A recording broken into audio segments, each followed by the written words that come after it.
tardes, amigos. Este es el programa Diálogos del Montonero. Bueno, como ya venimos sosteniendo en anteriores programas, el gobierno de Keiko ya está 2 semanas en el poder. Hay una encuesta auspiciosa, tiene 60% de aprobación, pero por otro lado, los retos del gobierno de Keiko, la emergencia que va a desatar el fenómeno del Niño y el combate a la ola criminal van a ser los grandes, ¿cómo lo llamamos? Las grandes pruebas para este gobierno, para esta administración.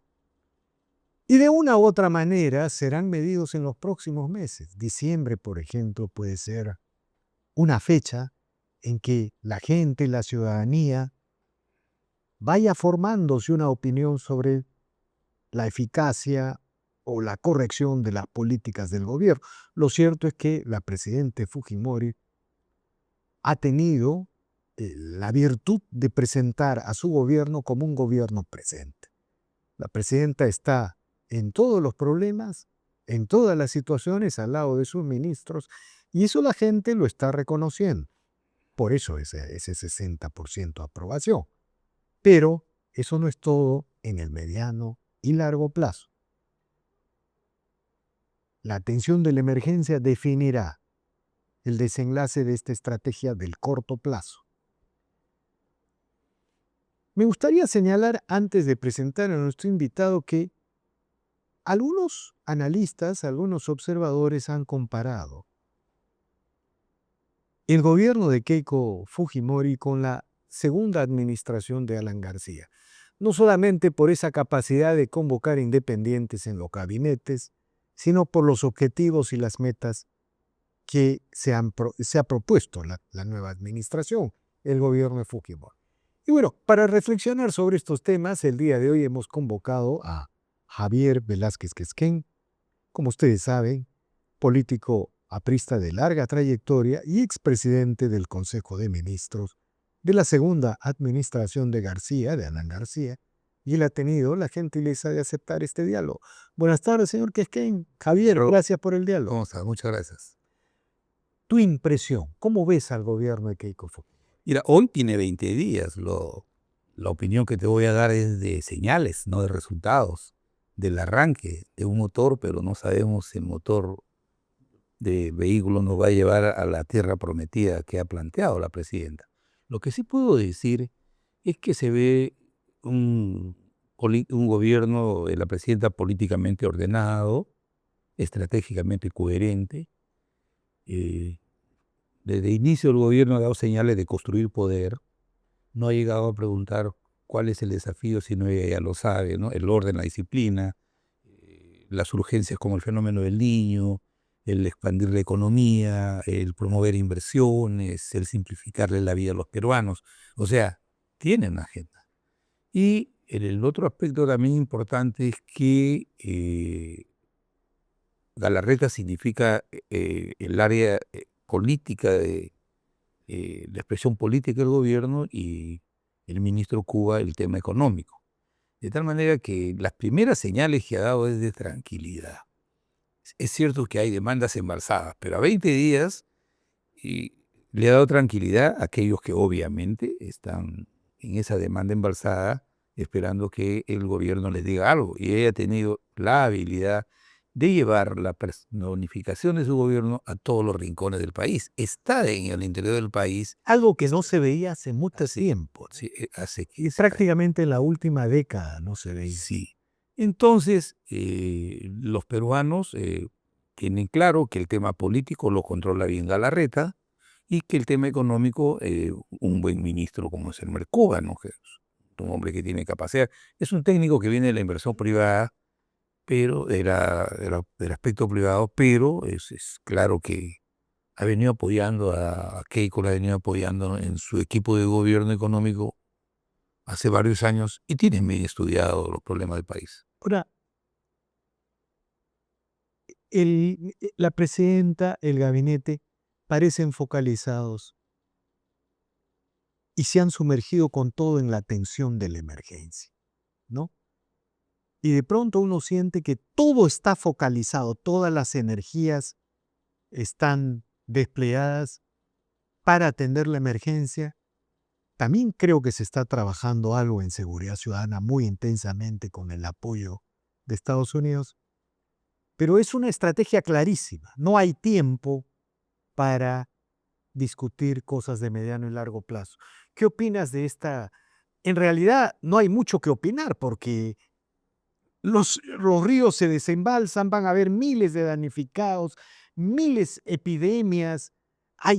Tenía la cifra, hay 300 kilómetros de ríos por descolmatar en el Perú que no se han hecho en los últimos 2 años. Mira, ella, yo no digo que va suerte, sino providencialmente, ella ha asumido el tema del fenómeno costero, que es un fenómeno interno que genera daño, y viene el niño internacional el próximo año, que también hay que atenderlo con capacidad y experiencia. Y lo que veo que ella ha hecho es de eso una bandera de cumplimiento. La vemos, ahí está, por ejemplo, hemos visto las inundaciones aquí en Lima Sur, y allí está presente. Hay un terremoto en Junín, está ahí. Entonces, está llevando al gobierno a tomar contacto con la gente. Eso es muy importante. ¿Para qué? Para afirmar la legitimidad.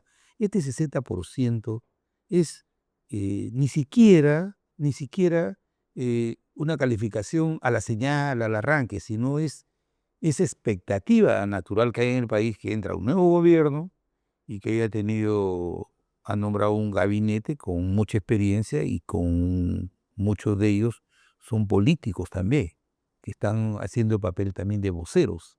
Entonces, ¿qué es lo que ha pasado?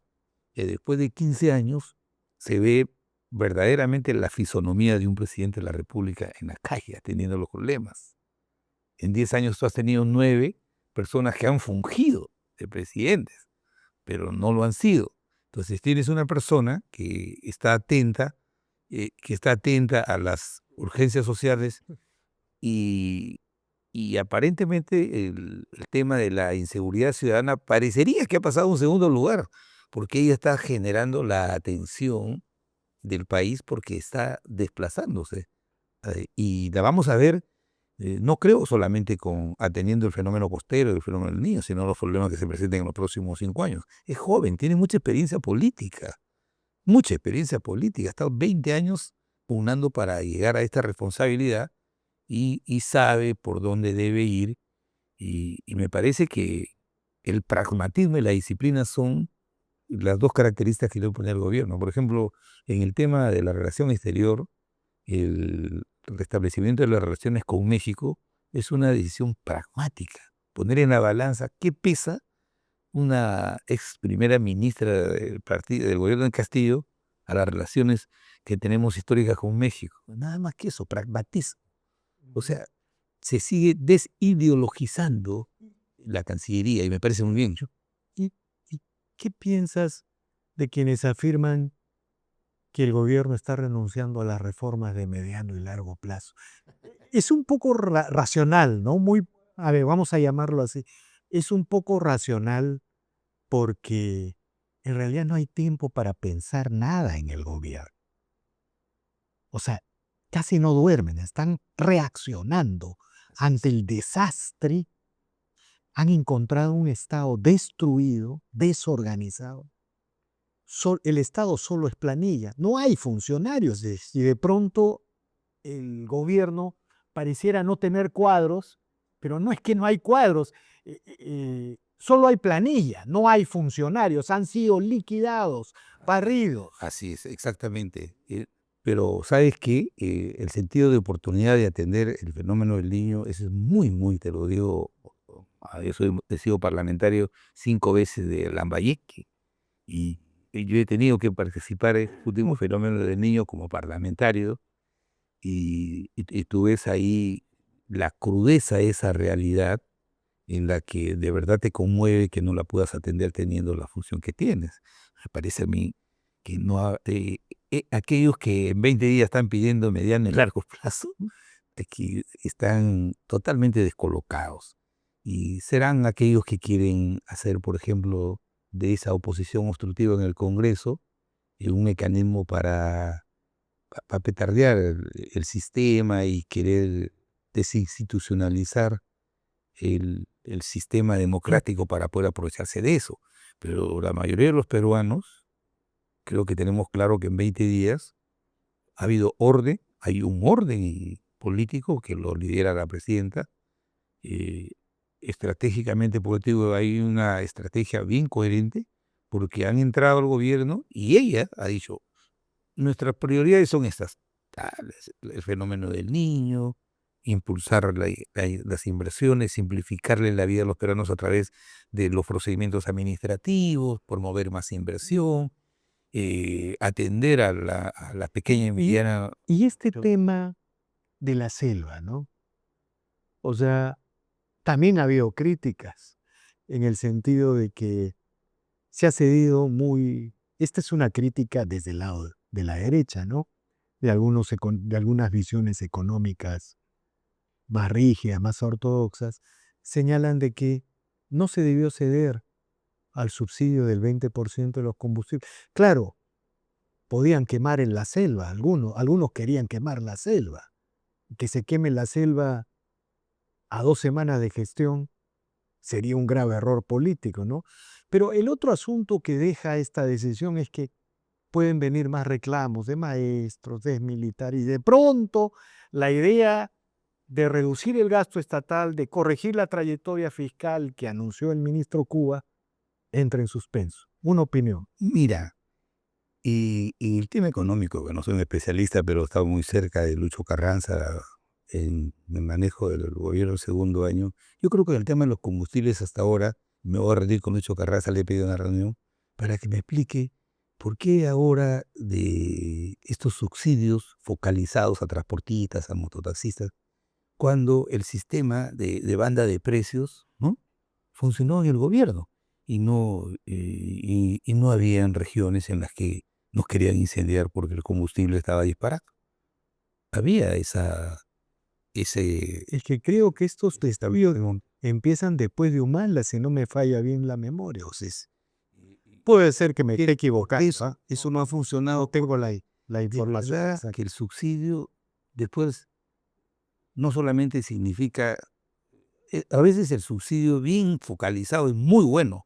O sea, no hay país en el mundo que no dé subsidio. Estados Unidos da subsidio a su agricultura, Ujú. pero lo vincula a la productividad, a la incorporación de tecnología, otros factores. Pero si ya lo moderno, si ya había funcionado el tema del Fondo de Estabilización de Precios, y eso era horizontal, y el Estado recuperaba lo que ponía en el fondo cuando evidentemente los factores exógenos, como el caso de que el crudo se ha incrementado notablemente en el exterior, baja. Entonces, la verdad que no sé si, no pongo en cuestión la capacidad Es un de problema que se ha encontrado. El ministro Cuba está ahí.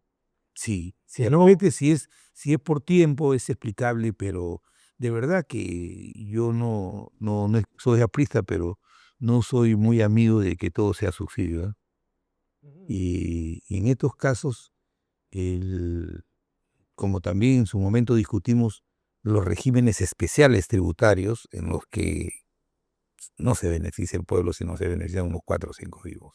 Entonces, pero bueno, ya estamos resolviendo el tema de los combustibles y bueno, y los problemas, las urgencias se le seguirán presentando a la presidenta, pero yo escuché que ya el ministro de Economía había hecho algunos trazos, había dicho de que se iban a proponer 4 comisiones presidenciales, para las una grandes que tenía reformas. que ver para la inversión pública, para el tema laboral, para el tema del mercado de capitales y otro tema más. Entonces, con gente convocada de la academia especialmente, ¿no? Entonces, si hay un mediano plazo, a 20. Lo que pasa es que este no es el momento de pisar el acelerador porque no hay tiempo.